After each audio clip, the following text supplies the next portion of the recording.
तब मनुस्मृति लागू हो चुकी थी, जिसमें इस देश के शूद्रों और अछूतों के पढ़ने पर धार्मिक बंदिश थी, व्यापार करने पर धार्मिक बंदिश थी, और इसके साथ साथ संपत्ति रखने पर धार्मिक बंदिश थी। तो डॉक्टर बाबा साहेब अम्बेडकर जी ने वो बंदिश तोड़ी और साथ में रिजर्वेशन दिलवा दिया, तो वो इंजीनियर बन गए। और मैं भी एक वकील बन गया और फिर एमएलए भी बना, मंत्री भी बना, आज भी मैं एमएलए। लेकिन अगर ये रिजर्वेशन नहीं मिलता और पढ़ने का रास्ता ना खुलता, तो ना मैं पढ़ पाता, ना वकील बन पाता, ना एमएलए बन पाता, ना मंत्री बन पाता, ना वो इंजीनियर बन पाते। तो ये जो रास्ता खुला था वो पढ़ने से खुला था, रिजर्वेशन से खुला था।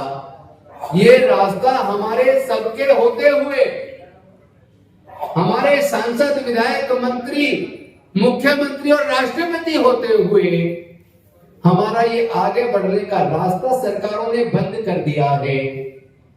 क्योंकि आज वो शिक्षा को लगभग प्राइवेटाइज कर चुके हैं। शिक्षा इतनी महंगी कर चुके कि जिस इंजीनियरिंग कॉलेज से निगम साहब ने इंजीनियरिंग की, और वो भी वजीफे के पैसे से की, आज अगर आपके अपने बच्चों को इंजीनियरिंग करानी हो उसी इंजीनियरिंग कॉलेज से, तो आपके पास रिजर्व का होने के बावजूद भी अगर 20 लाख रुपया होगा तो आपका बच्चा वहां इंजीनियरिंग कर पाएगा, वरना नहीं कर पाएगा। तो देश में क्या ये सच नहीं है कि देश के SC ST 99% ऐसे हैं जिनके परिवारों के पास अपने बच्चों की इंजीनियरिंग की डिग्री, मेडिकल की डिग्री, लॉ की डिग्री, मैनेजमेंट की डिग्री कराने के लिए 15-20 लाख रुपए जो चाहिए वो नहीं है। अभी जिनका नीट में एडमिशन ऑफर हुआ है या जेईई मेन के अंदर करने के बाद जिनका इंजीनियरिंग में एडमिशन हुआ है, मेरे पास अब तक कम से कम ऐसे 100 फोन आ चुके हैं कि नंबर तो आ गया, बच्चा बहुत होशियार है, 2-3 लाख रुपए लगाए थे, कोचिंग करवा दी थी, नंबर आ गया, लेकिन अब एडमिशन ऑफर हुआ है, लेकिन एडमिशन लेने के लिए फीस के लिए पैसे नहीं है। कुछ मदद कीजिए एमएलए साहब, आप तो मंत्री भी रहे हैं। अरे मंत्री तो रहो, मेरे पास ऐसी कौन सी पावर है कि मैं उनकी लाखों रुपए की फीस जमा कर दूं। लेकिन मन में यह पीड़ा जरूर है कि वो बच्चे काबिल है, पढ़ना चाहते हैं, गरीब परिवारों से, SC ST OBC माइनॉरिटी के बच्चे हैं, लेकिन उनके माँ बाप के पास पैसा नहीं है, और वो बच्चे इंजीनियरिंग मेडिकल में सेलेक्ट होने के बावजूद पैसे के अभाव में पढ़ाई छोड़ने को मजबूर है। तो क्या हमें ऐसी सरकारें चाहिए जो लगातार शिक्षा को महंगा करती जा रही है? क्या हमें ऐसी सरकारें चाहिए जिन्होंने रेलवे बेच दिया, पोस्टल डिपार्टमेंट बंद कर दिया, MTNL बेच दिया, BSNL बेच दिया, इंश्योरेंस कंपनियां बेच दी, बैंक बेच दिए? जब सब कुछ बिक गया तो जो प्राइवेटाइज हो गया वहां तो रिजर्वेशन वैसे भी खत्म हो गया। तो जब रिजर्वेशन खत्म ही होकर दिया उन्होंने उन सब विभागों को प्राइवेटाइज करके, इसका मतलब हमारे लोगों की जो नौकरी का रास्ता था वो भी उन्होंने बंद कर दिया। और जब वो बंद किया जा रहा था तब भी तो हमारे सांसद, विधायक, मंत्री और राष्ट्रपति थे, मुख्यमंत्री थे, तो उन्होंने क्या अपनी जिम्मेदारी निभाई? नहीं निभाई ना। आए दिन मेरी जेब में पर्ची पड़ी है, शंकर मेघवाल के घर पे हमला हुआ, उसकी गर्दन काट दी और उसके बाद बीच में उसका हाथ काट दिया, पूरे परिवार को घायल कर दिया। और एक शंकर मेघवाल नहीं, पता नहीं कितने लोग दलित, आदिवासी, पिछड़े मारे जा रहे हैं, उनके मुंह पे पेशाब किया जा रहा है, लेकिन सरकार पे तो कोई असर होता नहीं। और हमारे सांसद, विधायक, मंत्री जो बैठे वो भी संसद के अंदर, विधानसभा के अंदर ऐसे मुद्दों पर मजबूती के साथ आवाज नहीं उठाते। एक दूसरे व्यक्ति का हत्या हुई तो उसको 50 लाख का मुआवजा दिया, शंकर लाल मेघवाल की हत्या हुई तो उसको 15 लाख का मुआवजा दिया। भाई ये पक्षपात क्यों?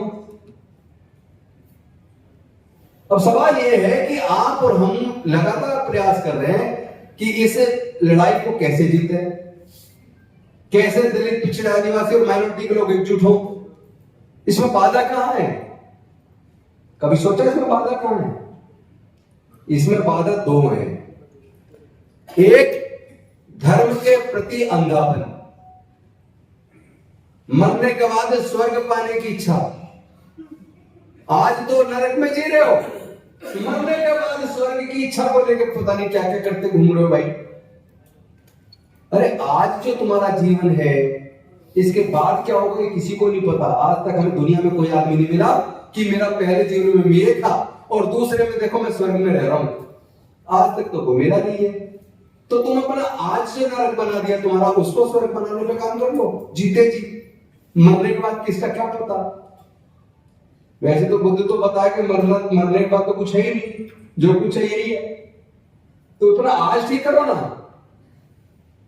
हम धर्म के प्रति अंधे होकर अपने लिए गुलामी कबूल कर रहे हैं, और गुलामी तोड़ने का रास्ता डॉक्टर बाबा साहेब अम्बेडकर जी अंधविश्वास पाखंडवाद को दूर करने का रास्ता बता के, उसमें उसके बाद देखो बुद्ध से शुरुआत हुई। बुद्ध पहले साइंटिस्ट हैं, और बुद्ध के बाद अनेकों आए, फिर संत कबीर, संत गुरु रविदास, गुरु नानक देव जी आए, ज्योतिबा फूले, साहू जी महाराज, पेरियार, ललित सिंह यादव, राम स्वरूप गुरुवार, जगदीश बाबू कुशवाहा।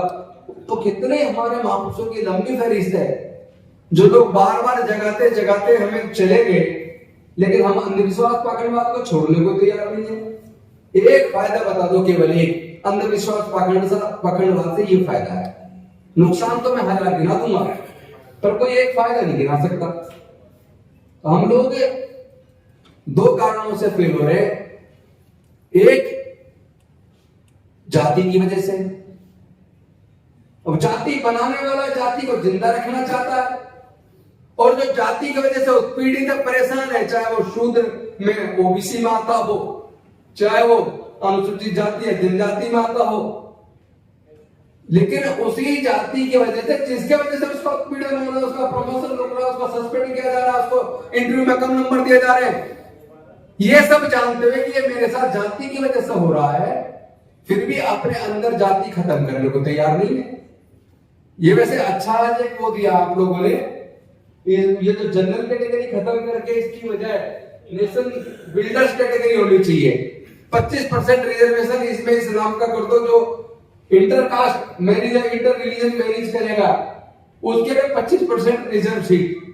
बाकी तरीका अच्छा है, वैसे जाति पे सबसे बड़ी चोट करने का ये हो जाए तो बहुत अच्छी बात है। मैं समझता हूँ इसको भी आगे से रेगुलर इसको मुद्दा बनाया जाए, क्योंकि ये बहुत बड़ी बाधा है। और हम लोग कम से कम आपस में तो रोटी बेटी का रिश्ता करना शुरू कर दें। हम आपस में कर रहे हैं क्या? जिसके देख लो जितने आप बैठे, जहां भी जाते तो लोग जब बच्चे की शादी करते हो तो डेट दिखवाते हो किसी ब्राह्मण से, और कहते हो भैया मेरी ये जाति में ढूंढ दो लड़का लड़की। तो हम छोड़ने को तो तैयार है ही नहीं। सुधार अपने घर से शुरू करो, फिर बाहर भी हो जाएगा। उनसे उम्मीद कर रहे जाति खत्म करने की जिनको जाति की वजह से फायदा है, और जिनको जाति की वजह से नुकसान है वो जाति खत्म करने को तैयार नहीं है। तो फिर समाधान क्या है भाई? फिर समाधान क्या है? समाधान तो तब होगा जब मन से जो बात बोल रहे हैं, जैसा हम आज यहां मन से बोल रहे हैं ना, जिस बात को बोल रहे हैं उसे अपने खुद के मन में आत्मसात तो कर रहे हैं, अपने आचरण में तो गया है। वरना तो हम अपने महापुरुषों की मेहनत को भी बेकार कर रहे हैं। जो महापुरुष हमारे मार्गदर्शन देके गए, उस मार्गदर्शन को मान तो नहीं रहे हम सब कह रहे हैं हम अपने बुजुर्गों को मानते हैं, हम पेरियार जी को मानते हैं, बाबा साहब को मानते हैं, फूले जी को मानते हैं, साहू महाराज को मानते हैं, पेरियार को मानते हैं।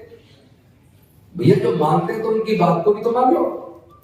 फोटो तो लगा रहे हैं उनकी, मूर्ति के ऊपर तो मरने मिटने को तैयार है, मूर्ति का हाथ तोड़ दिया तो अपने खून बहाने को तैयार है। लेकिन जो वो मूर्तियां जिनको हम सजा रहे हैं, जो वो हमें बोल के गए, हम उसे अंगीकार भी तो कर लें, अपने आचरण में भी तो उतार लें। पढ़ाई को औजार हथियार बनाओ। बच्चों को कहो अंधविश्वास पाखंडवाद में पढ़ने की बजाय अगर किताबों में डूब जाओगे तो इसी जीवन में स्वर्ग पालोगे। ज्ञान के रास्ते पे चलो, आपस में भाईचारा पैदा करो, एक दूसरे की मदद करो, क्रिटिसाइज एक दूसरे को करना बंद करो। हम लोग तो जहां भी प्रोग्राम होते हैं, कई जगह ज्यादातर जगह पे एक दूसरे को क्रिटिसाइज करना शुरू कर देते हैं। एक दूसरे को लेट डाउन करने से, एक दूसरे को क्रिटिसाइज करने से कुछ होने वाला नहीं है। अच्छी खबर तो है ना कि अच्छी बात को स्वीकार करो ना। ओबीसी में से बहुत सारे लोग अपराध दिन लगे पड़े हैं, अनुसूचित जाति जनजाति में से लाखों लोग लगे पड़े हैं, माइनॉरिटी में से भी लाखों लोग लगे पड़े हैं, जो इस बहुजन समाज बनाने की बात करके रात दिन मेहनत कर रहे हैं।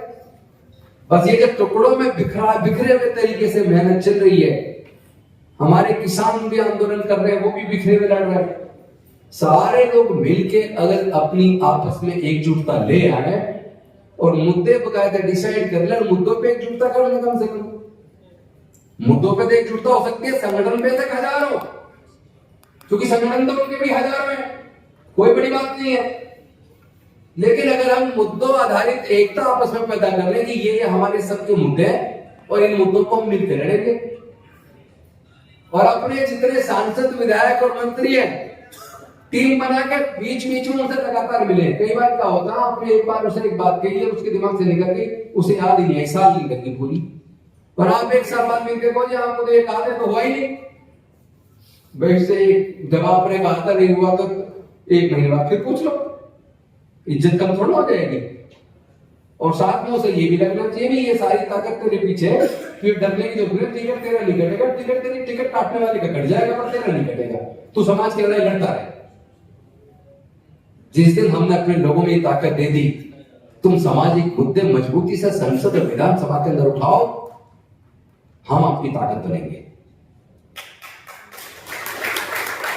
क्योंकि मुझे बड़ा दुख हो रहा है बात को देख के। एम नागराज वाले जजमेंट में माननीय सर्वोच्च न्यायालय ने कहा था कि रिजर्वेशन इन प्रमोशन होना तो चाहिए, लेकिन उसके लिए डाटा चाहिए, सर्वे होना चाहिए और एडुकेट रिप्रेजेंटेशन मिलना चाहिए।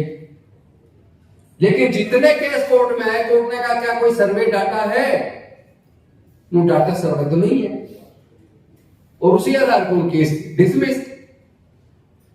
इसी वजह से सरकारों ने तय किया कि जाति जनगणना, जाति सर्वे और उसका फिर फाइनेंशियल सर्वे, ये सारा सर्वे कराएंगे ताकि पता लग सके किस किस जाति के हिस्से में क्या है, किसकी क्या स्थिति है, नौकरी में भी उनका रिप्रेजेंटेशन कितना है। और पहली सरकार बिहार की जिसने वो सर्वे कर लिया, लेकिन वहां के हाईकोर्ट ने स्टे कर दिया, फिर सुप्रीम कोर्ट आया, सुप्रीम कोर्ट ने अल्टीमेटली ये जीते और जाति जनगणना के वो सारे आंकड़े जारी हुए। उसके बाद उन्होंने उसी संख्या के हिसाब से वहां की सरकार ने रिजर्वेशन बढ़ा दिया, 63% कर दिया, लेकिन वहां का हाईकोर्ट ने रोक दिया। अब हाईकोर्ट के रोकने के बाद सुप्रीम कोर्ट आए, कल का सुप्रीम कोर्ट का जो डिसीजन है, जो अगली तारीख लगा दी, उन्होंने उस स्टे को हटाने से, वैकेट करने से मना कर दिया। यानी जब पिछड़े वर्ग का मसला आए, दलित वर्ग का मसला आए, आदिवासी वर्ग का मसला है, तो यही सुप्रीम कोर्ट और हाई कोर्ट स्टे लगा देती है। लेकिन जब संविधान के खिलाफ जाके ईडब्ल्यूएस लाया गया, क्योंकि सुप्रीम कोर्ट में those categories are socially and educationally backward classes, they are entitled to get benefit of reservation. अब those are not under representation, those are over-represented, those are socially and educationally more strengthened, more powerful. Then on what ground EWS reservation is given? When this issue came before the court, तो supreme court ने उसमें stay नहीं दिया, EWS पे stay नहीं लगाया, और बाद में फिर उसको जायज भी ठहरा दिया। तो वो जो रिजर्वेशन गलत था उसको स्टे नहीं किया, जो कानून के खिलाफ था उसको स्टे नहीं किया, लेकिन ओबीसी का जनसंख्या के जब आंकड़े आकर उसके हिसाब से बढ़ा दिया, उसको स्टे कर दिया। ये मानसिकता कोर्ट की, कोई कहेगा कंटेम्प्ट ऑफ कोर्ट, तो हम कंटेम्प्ट ऑफ कोर्ट ऐसी 1000 झेलने को तैयार है।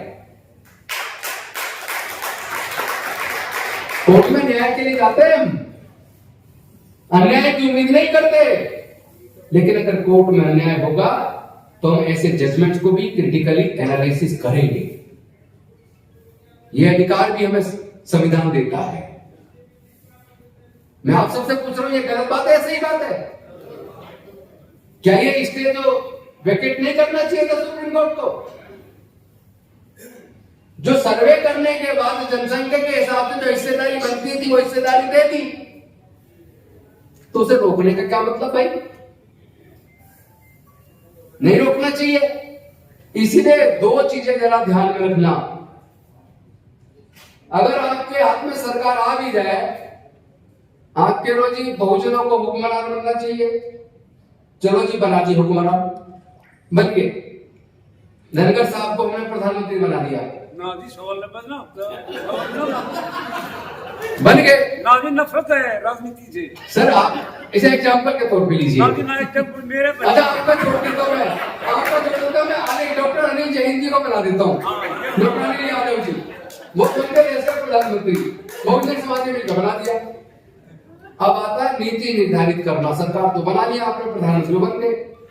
अब आप चाह रहे हो दलित पिछड़े आदिवासियों को न्याय देना, तो क्या ये प्रधानमंत्री अपने हाथ से नोटिंग ड्राफ्टिंग करेंगे या फाइल नीचे से आएगी? अपने सेक्रेटरी को तो कहेंगे कि आप ये पॉलिसी बना के लाइए। और अगर 80 सेक्रेटरी गवर्नमेंट ऑफ इंडिया में है, एक कैबिनेट सेक्रेटरी है और उसके अंदर एससी एसटी ओबीसी तीनों मिलाकर 81 में से अगर 3 है, 78 उनके जो पॉलिसी बना रहा है, पॉलिसी बनाने वाले में आपका आदमी है ही नहीं, तो उसमें रिजर्वेशन कब मांगोगे भाई? उसमें रिजर्वेशन कब मांगोगे? जो गवर्नमेंट ऑफ इंडिया का सेक्रेटरीट है, अगर उसमें 81 कैबिनेट सेक्रेटरी है, तो 81 कैबिनेट सेक्रेटरी जो है एससी एसटी ओबीसी माइनॉरिटीज के उनकी जनसंख्या के हिसाब से सेक्रेटरी गवर्नमेंट ऑफ इंडिया में बनने चाहिए। जैसा अभी विल्सन साहब बता रहे थे कि राहुल गांधी जी ने संसद में मुद्दा उठाया कि सीतारमण जी ने जो 20 अधिकारियों को जिम्मेदारी दी कि आप ये बजट तैयार करो, अब उसमें जब आपका आदमी है ही नहीं तो आपकी स्कीम तो आपके लिए तो पैसा एलोकेट होने में पक्षपात हो गई होगा। तो अगर इनको हमने प्रधानमंत्री बना भी दिया अनिल यादव जी को, अब इनके पास ऑफिसर्स तो सारे वो हैं, तो क्या जो पॉलिसी ये उनसे बनवाना चाहते हैं वो पॉलिसी टाइम से ठीक से बना के लाएंगे टाइम से? क्या तो फिर तो बात हो गई फिर। और दूसरी बात, मान लो इन्होंने बहुत ज्यादा दबाव देके जैसे तैसे पॉलिसी बनवा दी, कैप्टन साहब अनिल जैन जी ने जैसे तैसे प्रेशर बनाकर अफसरों पे पॉलिसी बनवा ली, बीइंग प्राइम मिनिस्टर। अब जैसे ये लागू करेंगे, कोई एक आदमी जज ही कह देगा भाई तू डाल कोर्ट में, मैं हूं, मेरे पास लगवा दियो। ऐसा हुआ है, मैं इसलिए कह रहा हूं, कोई हवा में बात नहीं कर रहा हूं। एक PIL पब्लिक इंटरेस्ट लिटिगेशन लगवाया जाएगा, वहां एक स्पेसिफिक कोर्ट के सामने लगवाया जाएगा और अनिल यादव की मेहनत जीरो, कोर्ट कर देगा stay. This is against the national interest. ये तो मतलब आपकी सारी मेहनत, पूरी सरकार, पूरा चुनाव, पूरी वोट देके जो बनाई, सब जीरो। रोक देगी कोर्ट। क्यों रोक देगी? क्योंकि उस सर्वोच्च न्यायालय और उच्च न्यायालय में जो जज बनने का रास्ता है, जो 75% के करीब जज जो डायरेक्ट वकील से बनते हैं, वो कॉलेजियम बनाती है, जो मैडम ने बात रखी थी, और कॉलेजियम में आपका आदमी है नहीं, तो आपके आदमी, आपके वकील, जो काबिल वकील अवेलेबल है, काबिल होने के बावजूद उनको तो हाई कोर्ट सुप्रीम कोर्ट में जज कोई बना ही नहीं सकता।